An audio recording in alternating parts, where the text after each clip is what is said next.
വല്ലത്തായിപ്പാറയിൽ വീണ്ടും പുലിയെ കണ്ടതായി നാട്ടുകാർ. ഇതോടെ പ്രദേശവാസികൾ ഒന്നടങ്കം ആശങ്കയിലാണ്. കപ്പാല സ്വദേശി ജസീറാണ് മാതാവിനുമായി ആശുപത്രിയിലേക്ക് പോകുമ്പോൾ പുലിയെന്ന് തോന്നിക്കുന്ന ജീവിയെ കണ്ടത്. കഴിഞ്ഞ ദിവസം ഓട്ടോ ഡ്രൈവർ ഉൾപ്പെടെയുള്ളവർ പുലിയെ കണ്ടതായി പറയുന്ന കാരശ്ശേരി വല്ലത്തായിപ്പാറയിലാണ് വീണ്ടും പുലിയെ കണ്ടതായി നാട്ടുകാർ പറയുന്നത്.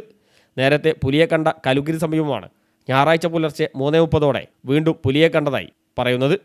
കപ്പാല സ്വദേശി ജസീറാണ് മാതാവിനെയുമായി ആശുപത്രിയിൽ പോകുമ്പോൾ പുലിയെ കണ്ടത്. തൊട്ടടുത്ത പീച്ചാമ്പൊയിൽ പുളിക്കൽ അബ്ദുറഹ്മാന്റെ വീട്ടുമുറ്റത്ത് കാൽപ്പാടുകളും കണ്ടെത്തി. ഇതോടെ നാട്ടുകാർ വലിയ ആശങ്കയിലാണ്.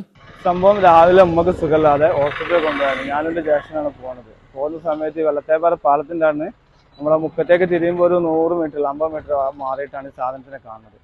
അതായത് നല്ല സൈസുള്ള സാധനമാണ്. അതാണ് ഇങ്ങനെ പതുങ്ങി നിൽക്കുകയായിരുന്നു. അപ്പോൾ ഞങ്ങൾ അടുത്തെത്തിയപ്പോഴാണ് ഇങ്ങോട്ട് പൊന്തിയപ്പോൾ നല്ല സൈസ് ഉണ്ട് സാധനം. സംഭവം 99% പുലി തന്നെയാണ്. അത് മാറ്റില്ല. എന്തായാലും പൂച്ചല്ല, സംഭവം ഉറപ്പാണ്. അത് കാര്യത്തിൽ ഉറപ്പാണ്. നല്ല സൈസുള്ള സാധനമാണ്. നല്ല അത്യാവശ്യം സൈസുള്ള സാധനം.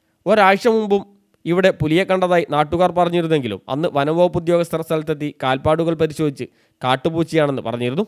എന്നാൽ വീണ്ടും പുലിയെ കണ്ടതോടെ ജനങ്ങൾ വലിയ ആശങ്കയിലാണെന്നും വനവകുപ്പ് അധികൃതരെ വിവരമറിയിച്ചിട്ടുണ്ടെന്നും ക്യാമറ സ്ഥാപിക്കാനുള്ള നടപടി സ്വീകരിക്കുമെന്ന് അറിയിച്ചതായും വാർഡ് മെമ്പർ അഷ്റഫ് തച്ചാറമ്പത്ത് പറഞ്ഞു. കഴിഞ്ഞ ദിവസങ്ങളിൽ കണ്ട മാതിരി തന്നെ ഇന്നും പുലിനെ കണ്ടിട്ടുണ്ട്. അവർ ഹോസ്പിറ്റലിൽ പോകുമ്പോൾ രാവിലെ 3:30 സമയത്ത് അതേ സ്ഥലത്ത് തന്നെ പുലി അവിടെ കിടക്കുകയാണ് കണ്ടത്.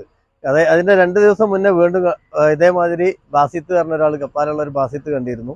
നമ്മൾ ഈ വിവരങ്ങളൊക്കെ ഫോറസ്റ്റിനെ അറിയിച്ചിട്ടുണ്ട്. അവർ പറയുന്നത് ക്യാമറ വെച്ചിട്ടോ അല്ലെങ്കിൽ അതിനുള്ള സംവിധാനങ്ങൾ ഇന്ന് ഉണ്ടാക്കാമെന്നാണ് പറഞ്ഞ്. ജനങ്ങളൊക്കെ ആശങ്കയിലാണ്. കാരണം രാവിലെ നടക്കാൻ പോകുന്നവരും ടാപ്പിങ്ങിന് പോകുന്നവരും ഒരുപാട് ആൾക്കാർ യാത്ര ചെയ്യുന്ന ഒരു റോഡാണിത്. അപ്പോൾ അതിൻ്റെ ആശങ്ക അകറ്റൽ നിർബന്ധമാണ്. News bureau, Mukkam.